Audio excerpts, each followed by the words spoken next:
Thank you for to the organizers who left the last session to the guy who's super jet lagged. If I fall asleep, you just wake me up.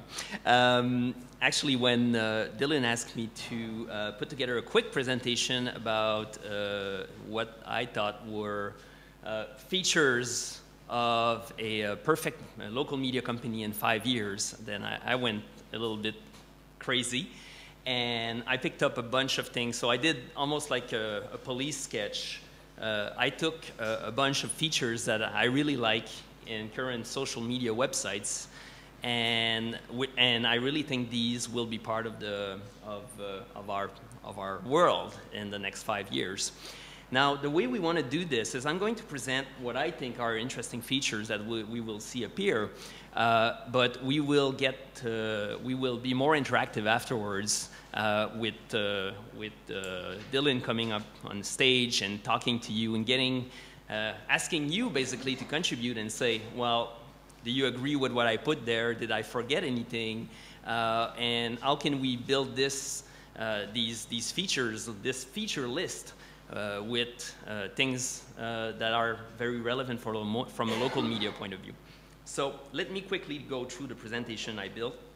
So just to give a bit of background, I think it's important to look at the way social media has evolved from a big picture point of view in the last 5 years. Obviously, maturity of the blogosphere about 5 years ago, so blogging started around 2000. Then arrival of what I call social yellow pages, Quite, Trusted Places, Yelp. Then arrival of social news at about the same time with big Reddit. Explosion of social networking, MySpace, LinkedIn, then Facebook. And then finally the growth of real-time media, which comes with social media also with Twitter and friend feed. So can we extrapolate future local media features through this interesting social media world? So I think the first thing I put there is the activity stream. I think you heard me earlier. I'm a very strong believer in this new way of consuming content. The idea is you take internal, external content and you display it in reverse chronological order. And then you aggregate a bunch of activities from a local point of view. And then what's important is you need to enable interaction within those individual activities as well. So the same way that Facebook does it with a like model, a comment model, a share model. So the second thing is leveraging an existing social graph, identity. I think we will see it more and more. I was asked about identity systems a few months ago, and I told the person that asked me that if I was to start a new company today, a new website, I would actually not bother with my own sign-in system. I would just leverage what's out there. So Facebook Connect, Twitter, Google Friend Connect, OpenID. I think with these ones, you cover a lot of users out there from a social media point of view. Then status updates. I'm, again, a firm believer that we will see status updates in most social websites within 5 years. Loïc Lemeur, the French blogger, actually wrote that about the future of Twitter yesterday. And then, obviously, the conversation threading, which right now doesn't work in Twitter, but I think friend feed had a much better way of delivering, of executing. Then user content. I think I can skip that one. That's an easy one. The famous filters. So the trends, the top list. We talked a lot about noise. Yes, activities, real-time activities, very noisy. So we will see the arrival of filters, some automated, some human-driven. Then, obviously, geolocation will be very important. It's obvious from a local media point of view, but we've got new technologies, and there's also this demand about hyper-local content. I think we've heard it today, about neighborhood information, things like that. But the big question, again, we've heard it as well today, is all about relevancy, breadth, and depth of content. Question and answers. We're seeing services that are available to specifically ask questions, get answers from your friends, from a community. Now, the big question with that is we also see questions in status updates. So it is possible that status updates will become the default or the de facto way that people will ask questions in the future. Then I think one thing that's very important is all about distributed content. The problem with most distributed content today is people don't distribute their business model with it. So that's one of the problems that we've seen. So it's very important when you think about distributed content in a fragmented web that you also send your business model. I think the Skype example from European directories is a good example of a distributed model where they're actually syndicating or sending their phone number in other websites, which is very interesting. Email. That one gets a lot of surprise faces when I show this.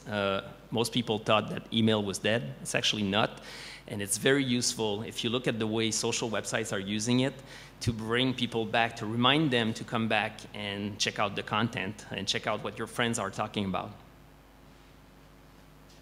Then one point that I really like also are reward systems. I suspect we will see more and more reward systems in the future. I don't know if you've had the chance to listen to Jane McGonigal. She's amazing. She talks about the way how game designer can influence behavior. And I think if we all look at our business, we can think of ways to create games, quote unquote, around our own business to influence users to do things that are good for our business. And we already see it with a few applications like Foursquare. I think Yelp is doing a very good job as well around a gaming element. Then check-in, I think we briefly mentioned it. Clearly, check-in seems to be a feature that's important from a mobile, local point of view. So this is a social signal where people are basically saying, hey, I'm here. So you're checking in into a place. So Foursquare is a good example, Brightkite. And then sharing is obviously very important. That's a very strong social object, social signal. Tiny URL formats or short-form URL formats are also very important because of the limits in Twitter. And then I think it's very important to start thinking about community managers as well. I think one of the success from a company like Yelp, I think they've been able to go out, talk to the community in person, organize events, and I think that has stimulated the feeling of community within their website. So that was quickly like some of the features that I think are going to be appearing in the local and social environment in the next 5 years. So I think we can open the floor for comments, questions, any other suggestions. I know I voluntarily forgot a few of them to stimulate conversation, so this should be interesting.